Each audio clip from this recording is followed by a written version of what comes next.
স্মরণ করি, সেই বিপ্লবের মূল স্লোগান ছিল দিল্লি না ঢাকা, ঢাকা ঢাকা। আজকে ক্ষমতায় যাওয়ার জন্য যারা দিল্লি এবং আওয়ামী লীগকে তোষণ করতে চায় তাদেরকে স্মরণ করিয়ে দেওয়া দরকার।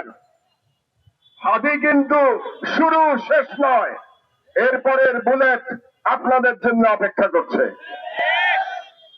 অনেক চেষ্টা করেছি আমার দেশ পত্রিকায় গত 1 বছরে তাদেরকে বোঝানোর জন্য, নেতাদের উদ্দেশ্য করে লিখেছি জবানে লাগাম দিন।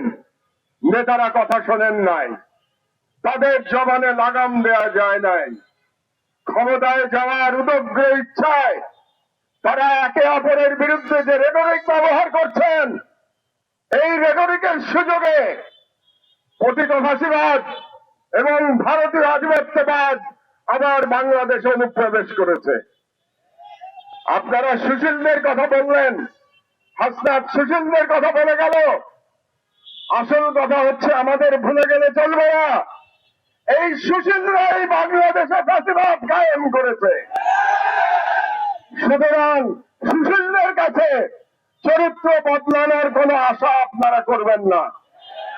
হাসনাতদের প্রজন্মের কে আমি বলতে চাই, এই সুশীলদের বিরুদ্ধে লড়াই করে হাদি যে কালচারাল ফ্যাসিজমের বিরুদ্ধে লড়াই শুরু করেছিল, সেই লড়াইকে আমাদের সফল করতে হবে ইনশাআল্লাহ। সুশীলরা সুপথে ফিরবে না, কালচারাল ফ্যাসিস্টরা তাদের চরিত্রে অবিচল থাকবে। আমাদেরও স্বাধীনতার ডাক নিয়ে স্বাধীনতার পতাকা হাতে আমাদের লড়াই অব্যাহত রাখতে হবে। হাদি ঠিকই বলেছেন, সবাই হাদি হতে পারে না। আমি পারি নাই, আমি চেষ্টা করেছি, কিন্তু আমি হাদি হতে পারি নাই। আপনারা বলেছেন কুষ্টিয়াতে, আপনাদের মনে আছে 2018 সালে আমার উপরে হামলা হয়েছিল, কিন্তু গুলি করে নাই, হাদির উপরে গুলি করেছে। এই যে পার্থক্য।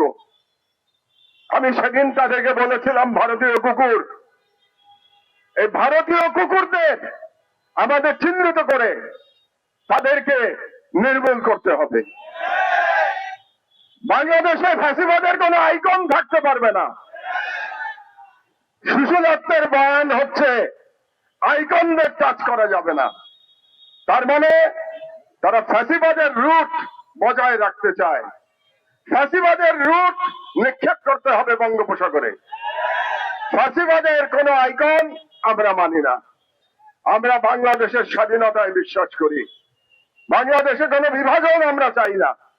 বাংলাদেশের সকল বিভাজনের ঊর্ধ্বে উঠে আমাদের জনগণকে ইস্পাত কঠিন ঐক্যে সমস্ত দেশীয় এবং বিদেশি সম্প্রসারণবাদকে মোকাবেলা করতে হবে। যেরকম মোকাবেলা আমাদের তরুণেরা 36শে জুলাই তারা করে দেখিয়েছিল যে তারা পারে।